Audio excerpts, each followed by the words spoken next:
All right, so first off, guys, obviously congratulations on the big win. So starting with you, Coach, what did you do to prepare maybe differently? Did you know much about Colorado College coming into the game when the selection show showed that they were coming all the way here to Massachusetts? What did you know their tendencies were? How did you guys get ready and prepare for this game today? Absolutely. All season long, our preparation has really started with our men and the systems that we run. And that's what we concentrated on first and foremost. And then once we knew our opponent in Colorado College, we knew that they were an excellent team, that they're very well coached. We got 5 or 6 of their films, and our assistant coaches, they really just started to break that down and figure out tendencies and what they're running offensively and defensively and what they're doing in between the boxes. So our assistant coaches really crushed that and did a great job preparing our men.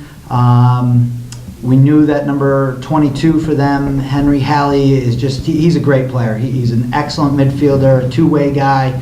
So we had to contain him mostly on the offense. And then defensively, they have a really strong defense. So we knew that was going to be a good test for our offense and certainly a strong goalkeeper. So as far as in-game adjustments, obviously you guys struggled offensively in the first half, scoring 3 goals. What did you do at halftime? What did you say to the guys to maybe readjust and, I don't know, get them going offensively? Because in the first half, they did a very good job keeping you guys off the board and off your average of 16 goals a game. Definitely. Our defense, to start, they played excellent from the first whistle to the very last one. Just Campbell and goal, and our defense, they played spectacular for 60 minutes. Our offense struggled.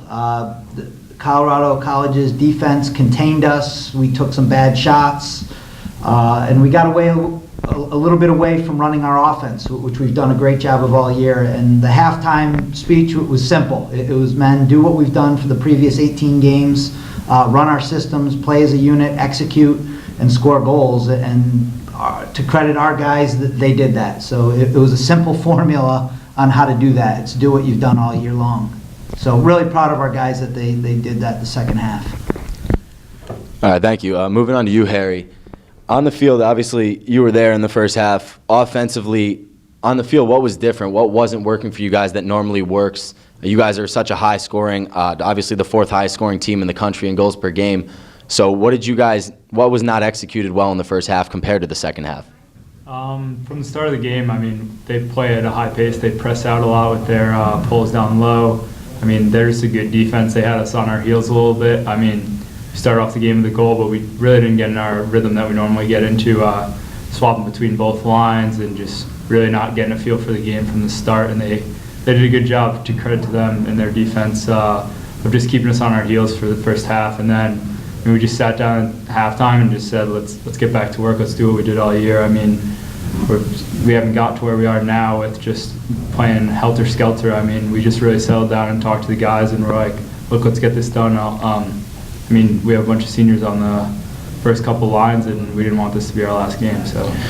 And obviously a big performance out of Josh Tordick, who we don't see score a lot of goals offensively, scoring 4 goals today. What do you think was the key for him scoring 3 goals in the third quarter? He was isolated one-on-one a lot, and he scored 2 goals right off the bat in the third quarter. So were those set plays? Did you guys talk about that at halftime, or was that just kind of with the flow? And what did he do well to score 4 goals today? Josh's been banged up all year.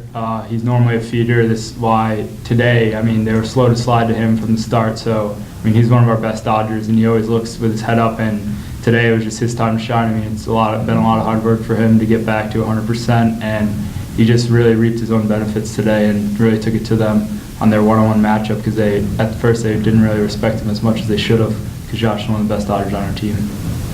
So for you, obviously knowing you guys are playing Cortland State on Saturday, do you know anything about them, and how are you personally going to prepare for the second-round matchup? We know a bunch about them. Plenty of kids on our team know a bunch of kids on Cortland. A lot of kids here were recruited there. So, it's nothing different than any other matchup. We're just looking to play our best game and take it to them any way possible and really get down to that next round and keep moving to the ultimate goal. Thank you. So moving on to you, Tommy. Obviously, you had a really good day at the face-off. You won 13 of 19. So how did you do that today? How did you match up against Kaplan? Why were you so successful? Definitely prepared with the film. I watched every game that they gave us. all the film they cut, and I just watched his tendencies and what he did and what he didn't do, and then took advantage of it. And probably the most key of it was mental, and then from the face-off, and then definitely the wing guys, Ian and Nick DeLee definitely helped me out today. Yeah, obviously from the CCC championship, we saw Ian Konechny pick up so many ground balls off face-offs, and that definitely made a big difference in that game. But today, like in the first period, that was the only time, first quarter, excuse me, that was the only time that Kaplan was able to beat you. So how did you make an in-game adjustment and obviously continue to dominate him throughout the rest? Definitely had to stay mentally tough, because it's like definitely a big mind game and waiting for the whistle and just pretty much playing my game how I always played, and then we're moving forward.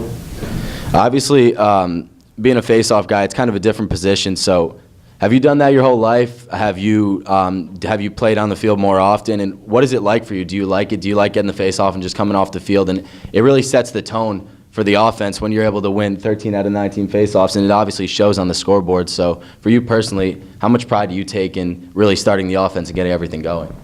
It's great. I mean, I love it and all, but my wing guys definitely help me a lot. And when that ball comes down and I just give it up, they know that I don't need to do anything else, and giving them the ball is the best thing that they can have. Thank you. So moving on to you, Cam, finally. Obviously, you had a great day with 14 saves. Both goalies had a great day. The other goalie had a career high with 18 saves. Defensively, what were you guys able to do to keep them to score 6 goals? And obviously, they had 4 in the first half and only scored 2 in the second half. So what did you see from your perspective defensively that changed from the first half to the second half and overall affected you guys to a great defensive performance? Well, today we just focused on winning our 1v1 matchups. We played together and we stayed positive throughout the whole game, and that really helped us. No one got down when they scored a goal. We just kept everything positive, just communicated with each other, and we came out with success in the end. So with a guy like Halle, like Coach Kirk talked about, obviously their best goal scorer on the team, he scored 3 goals today. He did score 3 goals, but you guys were able to limit him. He didn't have that many touches. He didn't have the ball that much. So how were you guys able to do that, and how were you guys able to keep him off the board even more? Well, before the game even happened, we prepared. We knew he was their best player. He's a great shooter, great player, and we just really focused on winning the 1v1 matchup with him. If he got the ball and he beat his guy, we were sliding early, and it really limited the opportunities that he had throughout the game. All right, cool. Thank you, guys, and congrats on the win today. Thank you. Thanks, Sherman.